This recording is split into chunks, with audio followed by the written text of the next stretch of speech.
السلام علیکم ورحمۃ اللہ وبرکاتہ۔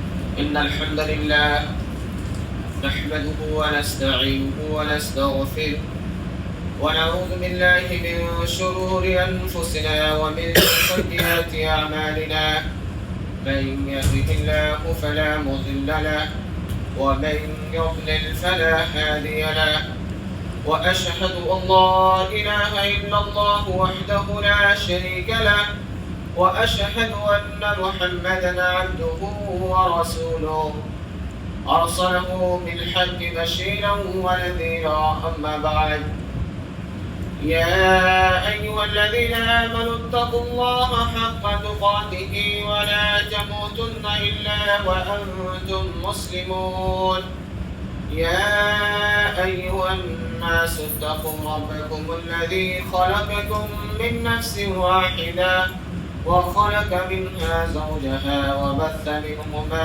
رجالا كثيرا ونساء، واتقوا الله الذي تساءلون به والأرحام إن الله كان عليكم رقيبا، يا أيها الذين آمنوا اتقوا الله وقولوا قولا سديدا يصلح لكم أعمالكم ويغفر لكم ذنوبكم، ومن يطع الله ورسوله فقد فاز فوزا عظيما،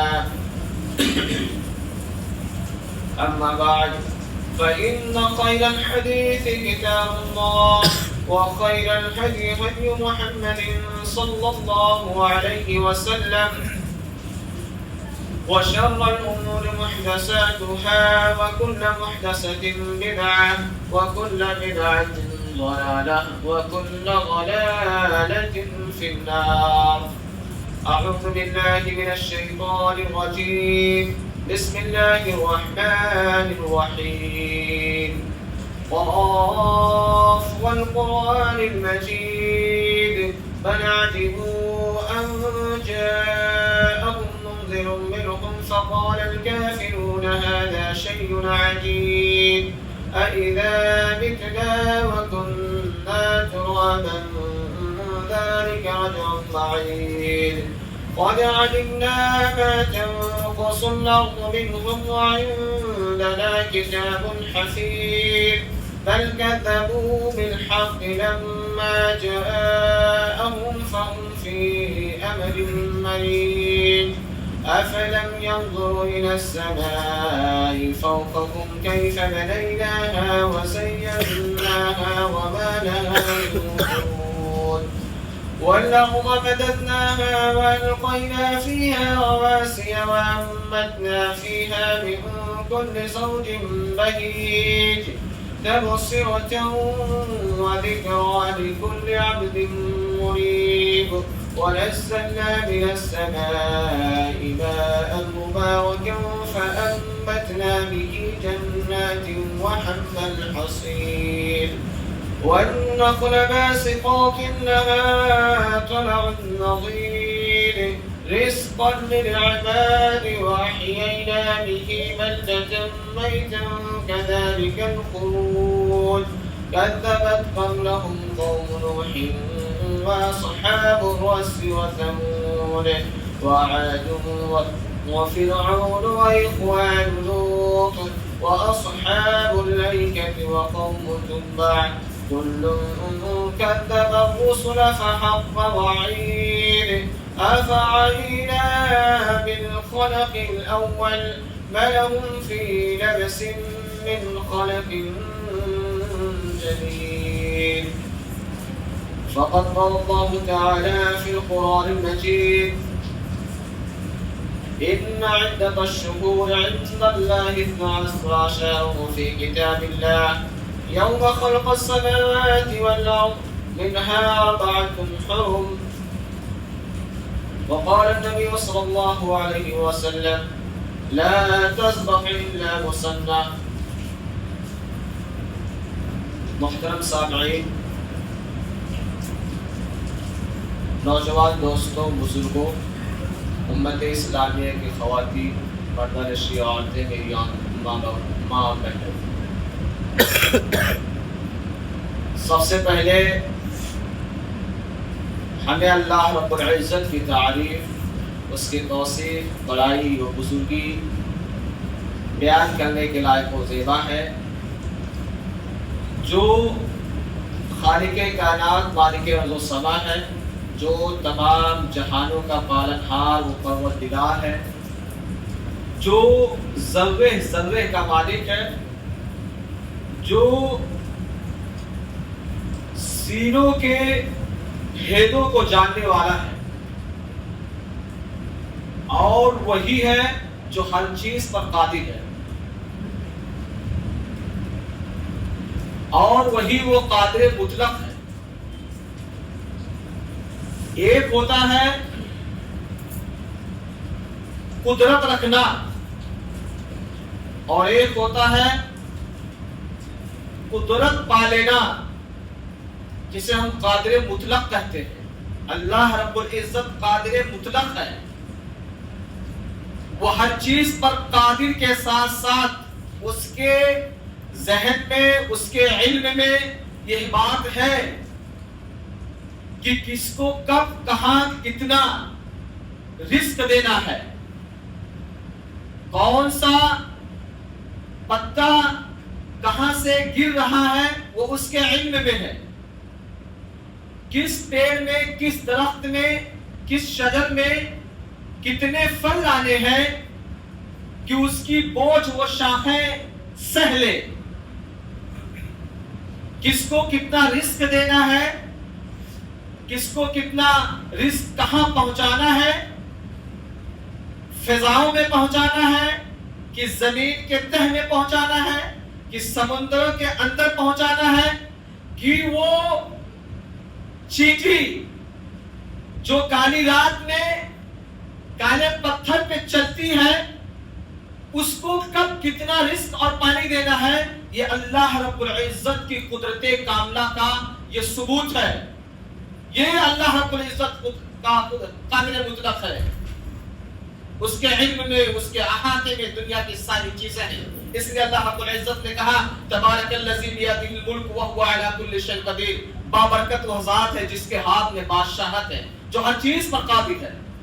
وہ اللہ رب العزت کی شان ہے جس نے کہا کہ میرے ہاتھ میں میری ہاتھ میں ذلت ہے، میری ہاتھ میں رسوائی ہے، میری ہاتھ میں انسان کی تقدیر لکھی گئی ہے۔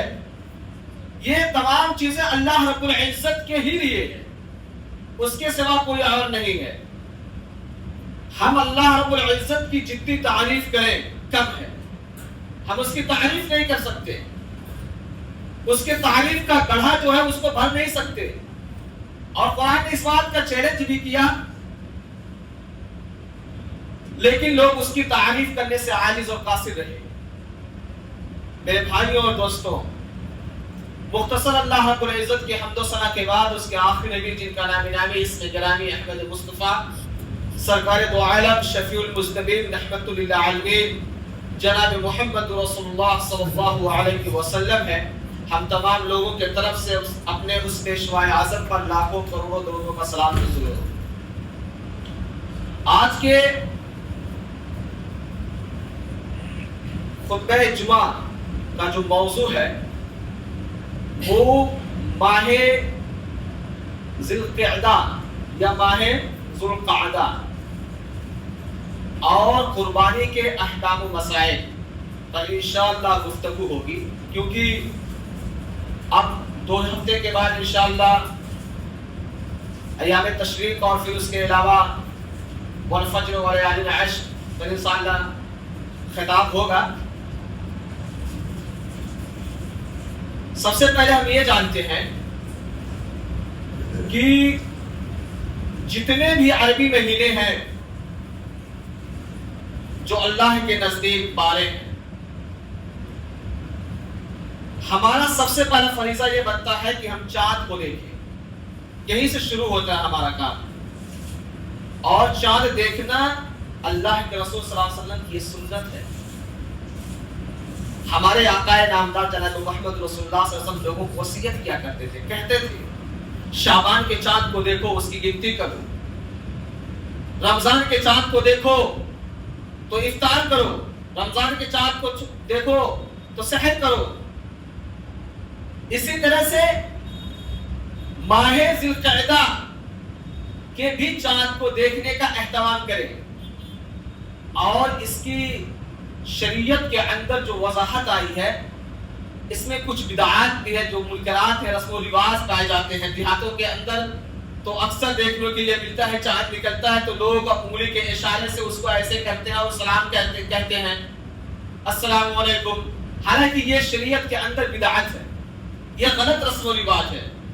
جو سنت کے صحیح عمل کے ساتھ جو ملتا ہے وہ یہ ہے کہ اللہ کے رسول صلی اللہ علیہ وسلم نے کہا چاند کو دیکھو جب تم دعا پڑھو، وہ دعا سکھلائی اللہ کے رسول صلی اللہ علیہ وسلم نے، کہا اللہم اہلہ علینا بالیمن والایمان والسلامت والاسلام ربی و ربک اللہ، یعنی اے چاند تو امن اور ایمان کے ساتھ، امن اور ایمان کے ساتھ، سلامتی اور اسلام کے ساتھ ہم پر طلوع ہو، ہم پر طلوع ہو، اور ربی و ربک اللہ، اے چاند جو تیرا رب ہے وہی میرا بھی رب ہے۔ یہ دعا سکھلائی، یہ ہمارا طریقہ ہے، اسلامی طریقہ یہی ہے، اور اس کے علاوہ کوئی چیز نہیں ہے۔ لہٰذا ہم جب بھی کسی چاند کو دیکھیں، کسی بھی مہینے کے چاند کو، تو اس طرح سے ہم دعا پڑھیں اور اس کا اہتمام کریں۔ اب دوسری بات آتی ہے کہ اس مہینے کا نام ذو القعدہ کیوں پڑا؟ ذو القعدہ اس مہینے کا نام کیوں پڑا؟ اردو لغت کے حساب سے اگر آپ دیکھیں گے تو ذو کا مطلب ہوتا ہے والا، اور قاعدہ کا مطلب ہوتا ہے بیٹھنا، جس طرح ہم نماز میں کہتے ہیں قاعدہ اولا قاعدہ ثانیہ، بیٹھتے ہیں، اس قاعدہ کا مطلب ہوتا ہے بیٹھنا، ذو کا مطلب والا، قاعدہ کا مطلب بیٹھنا، تو پورا معنی ہو گیا بیٹھنے والا مہینہ، ماہ ذو القعدہ بیٹھنے والا مہینہ۔ بیٹھنے والا مہینہ کیوں کہا گیا؟ کیونکہ یہ مہینہ جو بیٹھنے والا کہا گیا ہے یہ حرمت کا مہینہ ہے، ان 4 مہینوں میں یہ ایک مہینہ حرمت کا ہے۔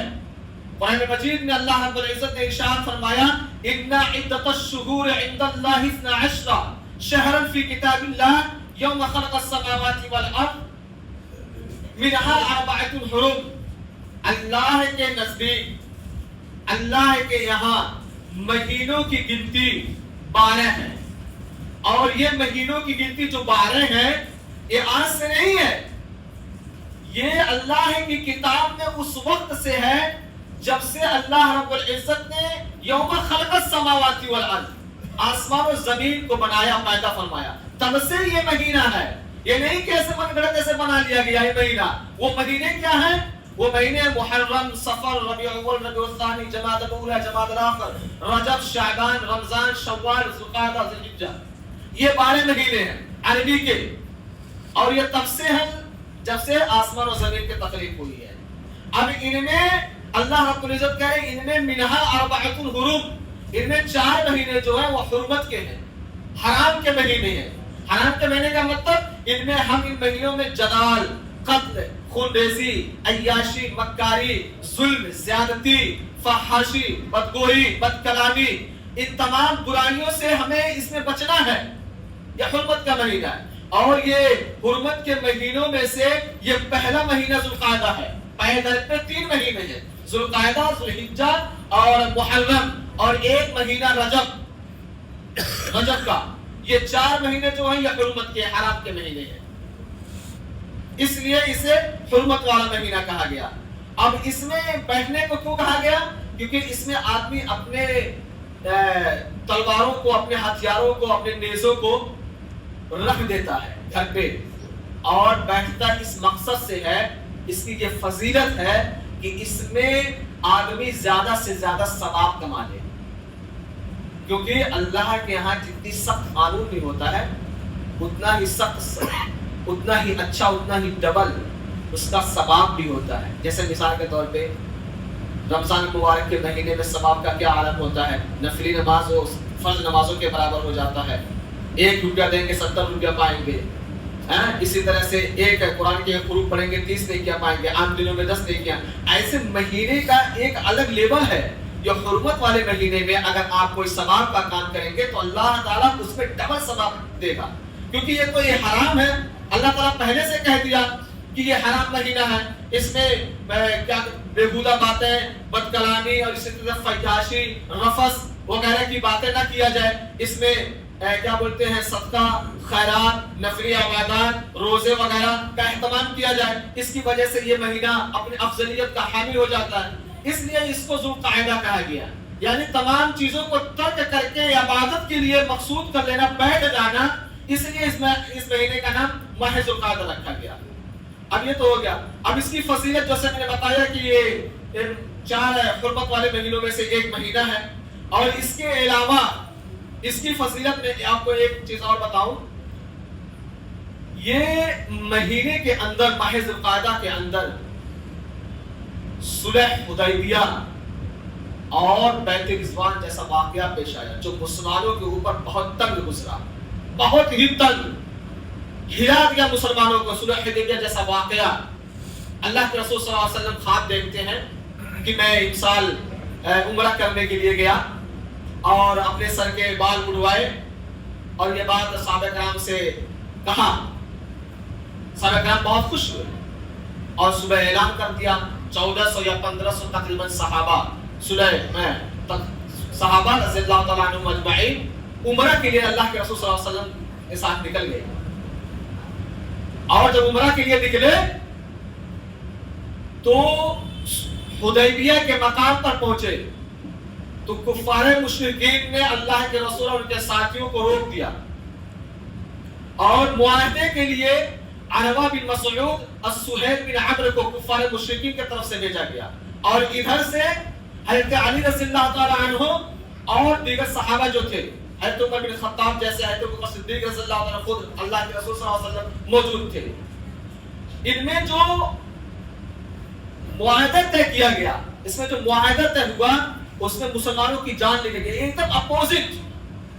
سب سے پہلی چیز یہ کہ انسان، آپ لوگ عمرہ نہیں کر سکتے، سب سے پہلا معاہدہ عمرہ نہیں کر سکتے، تو عمرہ کی نیت سے آپ لوگ آئے ہیں عمرہ نہیں کر سکتے، پہلا معاہدہ۔ اچھا، دوسرے سال آپ آئیں گے، اور یہ سن 6 ہجری کا واقعہ، ماہ ذوالقعدہ 11 ذوالقعدہ کا واقعہ اسی مہینے کے اندر طے ہوا تھا، پایا گیا تھا۔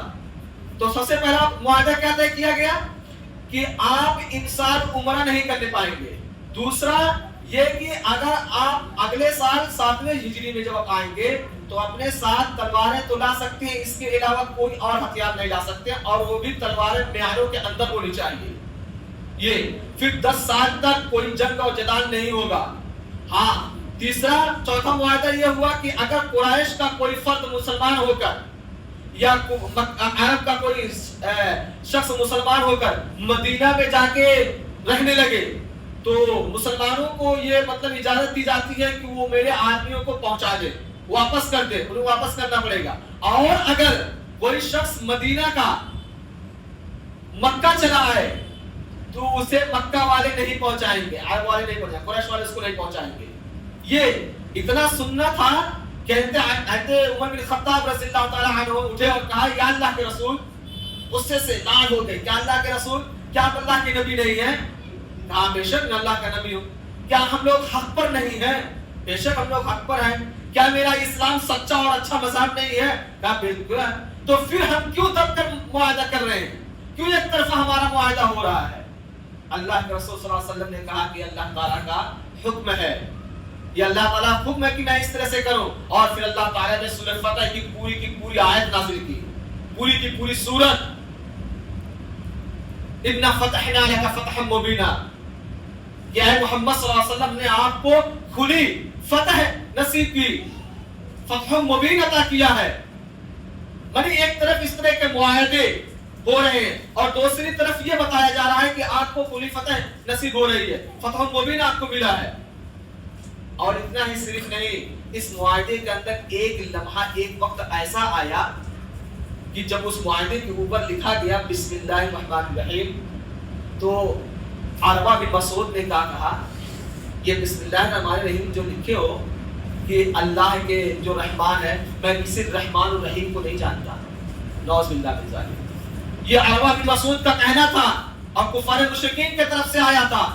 مسلمانوں کو یہ سننا تھا کہ وہ تلملا اٹھے.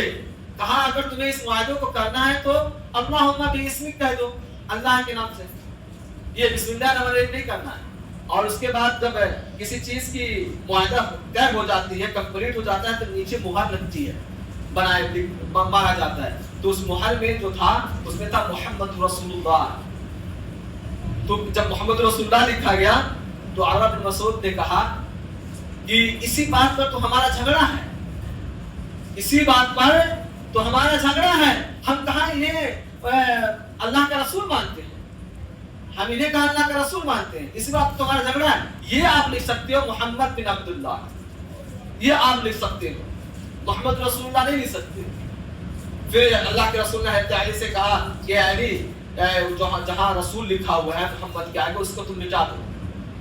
حضرت علی رضی اللہ تعالیٰ عنہ کی آنکھوں میں آنسو آ گئے اور کہا یا اللہ کے رسول میں اسے مٹا نہیں سکتا, میں یہ نہیں کر سکتا, کہ یہ جرأت نہیں ہو سکتی ہے کہ میں رسول کو محمد کے آگے سے رسول کو مٹا دوں. یہ جرأت نہیں ہو سکتی ہے, میں ہرگز نہیں کر سکتا. اللہ کے رسول بڑے پیار سے کہا علی اگر تم نہیں کر سکتے تو مجھے بتاؤ کہ وہ رسول کہاں لکھا ہے. یہ ہمارے نبی کا مقام ہے, یہ ہمارے نبی کی عظمت ہے, یہ ہمارے نبی کا وقار ہے, جو امی ہو کر دنیا کو ایسا سبق سکھایا, ایسا اسلوب بتایا, ایسے قوانین اور مراحل پہ لوگوں کو گامزن کیا, ایسے راستے سکھائے کہ دنیا آج تک اس کی مثال دیتی ہے کہ ایسا بھی کوئی نہیں تھا جو رحمت للعالمین بن کر بھیجا گیا, بنا کر بھیجا گیا, جو دشمنوں کے لیے بھی رحمت, ہمدردوں کے لیے بھی رحمت. ایسے نبی کے ہم امتی ہیں. کہاں ہے علی وہ رسول جو ہے تم مجھے بتاؤ, اشارے سے انگلی سے بتا دو, میں اسے اپنے ہاتھ سے مٹا دیتا ہوں. حضرت علی نے بتایا اور اللہ کے رسول صلی اللہ علیہ وسلم نے اس رسول کو مٹا دیا, محمد کے آگے محمد رسول اللہ علیہ وسلم. یہ منظر صلح حدیبیہ کا, بیت رضوان کا واقعہ اسی باعث القاعدہ میں آیا. ایسے ایسے رونما اس میں پیش ہوئے. اتنا ہی صرف نہیں میرے دوست, اس کے آگے چلتے ہیں. ماہ ذی القاعدہ کی ایک فضیلت اور بتاتا ہوں. اللہ کے رسول صلی اللہ علیہ وسلم جتنے بھی عمرے کیے وہ سارے کے سارے ذی القاعدہ کے مہینے میں کیے. بتایا جاتا ہے کہ اللہ کے رسول اپنی پوری زندگی میں 4 عمرے کیے, ان میں سے 3 عمرے ذی القاعدہ کے مہینے میں کیے اور 1 عمرہ ذی الحجہ کے مہینے میں کیے, 4 ذی الحجہ کو عمرہ کیا تھا. اس سے یہ پتہ چلتا ہے کہ اس ماہ کی فضیلت کیا ہے, اس ذی القاعدہ کی فضیلت کیا ہے. اور اس لیے کہ یہ اس کی ایک منکرات اور رسومات کو بتا دوں میں آپ کو. ذی القاعدہ کے مہینے میں لوگ اپنے گھروں سے نہیں نکلتے تھے, نحوست سمجھتے تھے اس ذی القاعدہ کو, مہینے کو. حالانکہ اللہ کے رسول صلی اللہ علیہ وسلم اس عمرے کو کر کے پیدل پہ جو عمرہ کیا, 3 عمرے کیے اور لوگوں کو بتایا, یہ سکھلایا یہ نحوست کا مہینہ نہیں ہے, یہی وہ مہینہ ہے جس میں حاجی حج کے لیے روانہ ہوتا ہے, جس میں سفر پا دیتا ہے, جس میں نیت کرتا ہے. یہ جو ذی القاعدہ کا مہینہ چل رہا ہے آپ دیکھیں گے ایئرپورٹ کے اندر حاجیوں کا ایک سیلاب لگا ہوگا, لوگ حج کے سفر کے لیے جاتے ہیں. اور حج کی فضیلت کے بارے میں اللہ کے رسول صلی اللہ علیہ وسلم نے بتایا کہ حج کرنے والا وہ شخص جو حج کرنے کے لیے جاتا ہے اس کی مثال ایسے ہے جیسے ماں اس کو پیدا کیا ہو. یعنی اگر وہ شخص وہاں پہنچتا ہے, بدگوئی نہیں کرتا, فحش کلامی نہیں کرتا ہے, جھوٹی بات نہیں کہتا ہے, تو وہ اس طرح سے لوٹ کر آتا ہے جس طرح سے وہ ماں کے پیٹ سے پیدا ہوا, اس طرح سے وہ لوٹ کر آتا ہے. یہ حج کی فضیلت بتایا. اور عمرے کی فضیلت یہ بتائی کہ العمرۃ الی العمرۃ بین کفارۃ, ایک عمرہ دوسرے عمرے کے درمیان کے گناہوں کا کفارہ ہے. یہ فضیلت ہے عمرہ حج کا. اور اسی طرح سے اللہ کے رسول نے مسلم کی روایت میں ارشاد فرمایا کہ حج کرنے والا شخص اس طرح سے ہو جاتا ہے, ایسا ہے جیسے اس نے حج سے پہلے جتنے بھی گناہ کیے ہیں, حج کرنے کے بعد وہ شخص پاک و صاف ہو جاتا ہے. پہلے کے گناہ مٹا دیے جاتے ہیں، ختم کر دیے جاتے ہیں۔ اور اسی طرح سے اس کی ایک فضیلت اور بتا دوں میں آپ کو، اس مہینے کو حرمت کا مہینہ کہا گیا، جیسا کہ میں آپ کو بتایا، اس میں حج کی سفر کی تیاری، اسی طرح سے عمرے کی تیاری، اسی طرح سے قتل، خونریزی، غارت گری اور ظلم و زیادتی سے بچنا، یہ اس کی فضیلت ہے۔ یہ ماہ ذی الحجہ کی فضیلت جو تھوڑا مختصراً آپ کے سامنے میں نے بیان فرمایا، اب مختصر تھوڑے سے قربانی کے احکام وسائل کے بارے میں بتا دوں۔ قربانی کے احکام وسائل جو ہیں، سب سے پہلی چیز تو آپ یہ جان لیں، قربانی کا مطلب ہوتا ہے قربت حاصل کرنا، نزدیکی بڑھانا اللہ تعالیٰ سے، یعنی اللہ کے پاس کوئی ایسی چیز دینا جس کے دینے سے اللہ کی قربت حاصل ہو جائے۔ جیسے ہم کسی کو کوئی چیز گفٹ دیتے ہیں، کوئی تحفہ تحائف دیتے ہیں، تو وہ آدمی سوچتا ہے کہ بہت بڑھیا تحفہ یہ آدمی لایا ہے، یہ بہت اچھا تحفہ لایا ہے، اس کو مقبولیت حاصل ہوتی ہے اس کے یہاں۔ ایسے قربانی کا مطلب قرب سے ہے، قربت حاصل کرنا، نزدیکیاں بڑھانا۔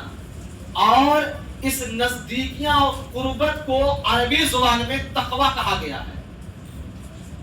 اس نزدیکیوں کو بڑھانے کو عربی زبان میں تقویٰ کہا گیا ہے۔ جیسے، اور یہ قربانی ایسے نہیں، ہر زمانے میں تھا، قربانی ہر زمانے میں ہے۔ جیسے آپ آدم علیہ السلام کا زمانہ لے لیجئے، ان کے بیٹے کا واقعہ آپ لے لیجئے، حابیل اور قابیل کا۔ اللہ تعالیٰ کہتا ہے وَاتْلُ عَلَيْهِمْ نَبَأَ ابْنَيْ آدَمَ بِالْحَقِّ إِذْ قَرَّبَا قُرْبَانًا فَتُقُبِّلَ مِنْ أَحَدِهِمَا وَلَمْ يُتَقَبَّلْ مِنَ الْآخَرِ إِنَّمَا يَتَقَبَّلُ اللَّهُ مِنَ الْمُتَّقِينَ۔ اس میں تو 3 باتیں ایسی بتائی گئی ہیں جو بہت زبردست ہیں۔ اللہ تعالیٰ کہتا ہے کہ تم آدم علیہ السلام کے بیٹوں کا واقعہ ذکر کرو، بتاؤ لوگوں کو۔ تو اِذْ قَرَّبَا قُرْبَانًا، آدم علیہ السلام کے 2 بیٹے تھے، ایک کا نام قابیل تھا اور ایک کا نام حابیل، یا حابیل اور قابیل، اس طرح سے لیتے۔ حابیل نے اللہ رب العزت کے سامنے قربان گاہ میں قربانی پیش کی، اور وہ بھی دمبے کی، اور قابیل نے اللہ کے سامنے بھی قربانی پیش کی، لیکن وہ مویشیوں کا نہیں، وہ اناجوں کا قربان گاہ میں رکھا ہے۔ پہلے کے زمانے میں یہ ہوتا تھا کہ قربانی ان کی قبول ہو جاتی تھی، آگ ان کو کھا لیتا تھا، آگ ان کو خاص کر دیتا تھا۔ قربان گاہ میں رکھ کے آئے اور صبح جا کے دیکھے تو حابیل کی قربانی کو اللہ تعالیٰ نے پسند کر لیا تھا۔ کیوں کر لیا تھا وہ بات بتانا مخصوص سمجھتا ہوں، قربانی کے تعلق سے قربانی آ رہا ہے۔ حابیل کی قربانی اس لیے پسند کی گئی کیونکہ وہ اپنے مویشیوں میں سے، مویشی مطلب چوپاؤں میں سے بہت ہی بہترین، بہت ہی عمدہ جانور اللہ کے قربان میں پیش کیا، قربان گاہ میں پیش کیے تھے، بہت ہی عمدہ۔ اب یہاں ایک نکتہ ملتا ہے، وہ قربانی اللہ تعالیٰ نے قبول کی، اس آیت میں بتایا۔ اب یہاں ایک نکتہ یہ ملتا ہے کہ ہم میں بہت سارے ایسے شخص ہوتے ہیں کہ صرف نام کے لیے، چلو قربانی کرنے کے لیے دمبے لے لیتے ہیں، بھیڑ لے لیتے ہیں، بکرا لے لیتے ہیں، یہ لے لیتے ہیں، وہ لیتے ہیں، قربانی ہو جائے گا۔ میرے بھائیوں اور دوستوں، قربانی کے لیے زیادہ سے زیادہ، بہتر سے بہتر آپ جانور خریدیں جو دیکھنے میں اچھا ہو، وہ بات آئے گی انشاءاللہ ابھی۔ اور دوسری چیز، اللہ رب العزت نے کہ قربانی قبول کر لی، فَإِنَّمَا يَتَقَبَّلُ، اور دوسرے کی قربانی اللہ رب العزت نے قبول نہیں کی، تو قابیل نے کہا حابیل سے لَأَقْتُلَنَّكَ، میں تمہیں قتل کر دوں گا۔ تو حابیل نے کہا إِنَّمَا يَتَقَبَّلُ اللَّهُ مِنَ الْمُتَّقِينَ۔ اس آیت میں پوائنٹ ہے کہ اللہ ہی ہے جو متقیوں کے ہی عملوں کو قبول کرتا ہے۔ یہ میں بتانا مخصوص مطلب قربانی کے تعلق سے 2 چیزیں اس آیت میں بات آئی ہیں، 2 باتیں آئی ہیں اس آیت میں۔ پہلی چیز تو سب سے پہلے آپ کو قربانی اگر کرنا ہے تو عمدہ اور خوبصورت جانور کا کرنا ہے۔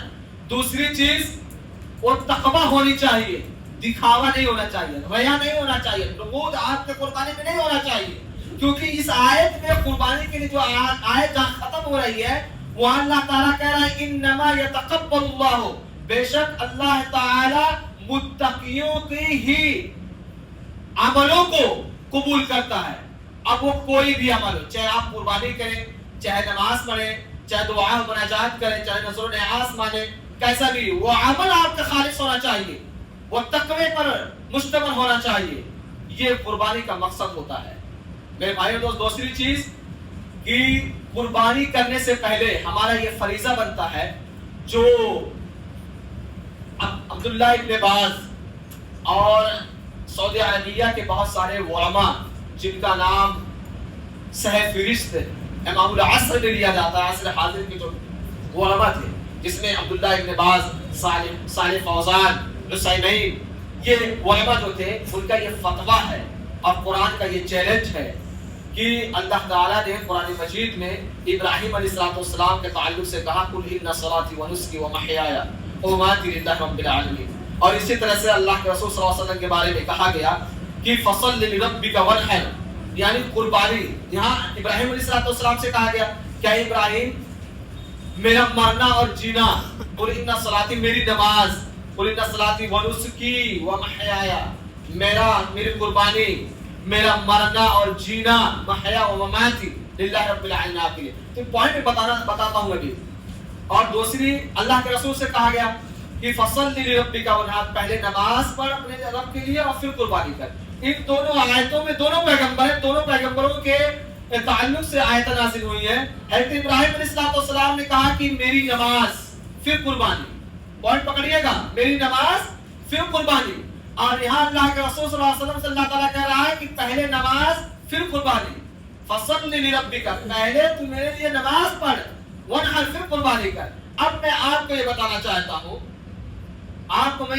مسئلہ بتاتا ہوں، جس کی نماز نہیں اس کی قربانی نہیں، یہ اعلان ہے کسی بھی علماء سے آپ اس کا فتویٰ لے سکتے ہیں، ہر کسی کے یہاں، اور یہ قرآن سے اس بات کی دلیل ہے، جو شخص نماز نہیں پڑھتا ہے اور نماز کی اہمیت نہیں رکھتا، نماز کی پابندی نہیں کرتا، اس کی قربانی نہیں ہے۔ اور ہم کیسے مسلمان ہیں میرے بھائیوں دوستوں کہ ہمیں کہنا پڑتا ہے کہ آپ نماز پڑھو۔ کسی نے کہا تھا بہت پہلے کہ مسلمانوں کو کہا جائے نماز پڑھنے کے لیے، کتنی عجیب بات ہے، مسلمانوں کو کہا جائے نماز پڑھنے کے لیے، کتنی عجیب بات ہے۔ مسلمان ہے تو نماز تو پڑھے گا ہی، بین العبد و بین الکفر ترک الصلاۃ، مسلمان یعنی بندے اور کافر کے درمیان اگر کوئی چیز فرق کرنے والی ہے نا تو وہ نماز ہے۔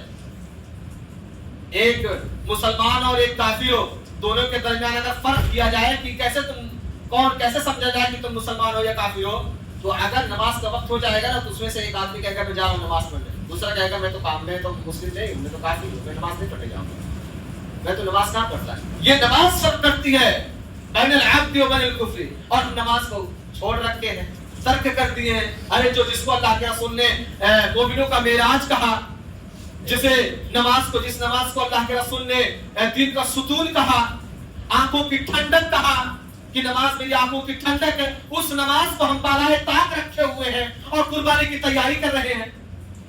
نماز ایک وقت کی نہیں پڑھتے، صرف جمعہ پڑھنے آتے ہیں اور قربانی کی تیاری میں لگے ہوئے ہیں کہ موٹا سا تازہ سا بکرا لائیں گے۔ میرے بھائیوں دوستوں، یہ افسوس کی بات ہے، یہ نزاکت کی بات ہے، شرم و حیا کی بات ہے کہ ہم مسلمان ہو کر نماز نہ پڑھیں۔ اس لیے سب سے پہلا فریضہ، دوسری بات، سب سے پہلی چیز تو آپ کو نماز کا پابند بننا، اس کے بعد قربانی کرنا ہے۔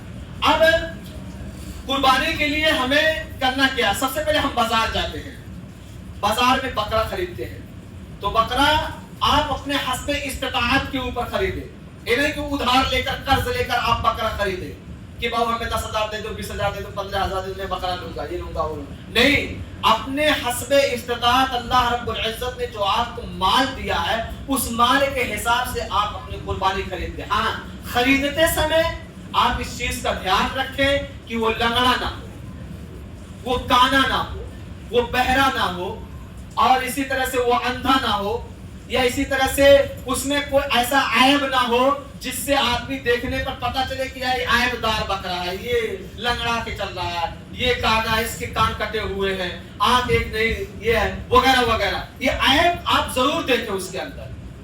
اگر آپ کو یہ عیب نظر نہیں آ رہے ہیں، اور سب سے گہری بات کو آپ کو یہ یاد رکھنا ہے کہ وہ دبلا پتلا نہ ہو، لاغر اور کمزور نہ ہو، کہ سست اور دوری سے بڑی دوبر ہے، ہڈی کا دکھات ہے،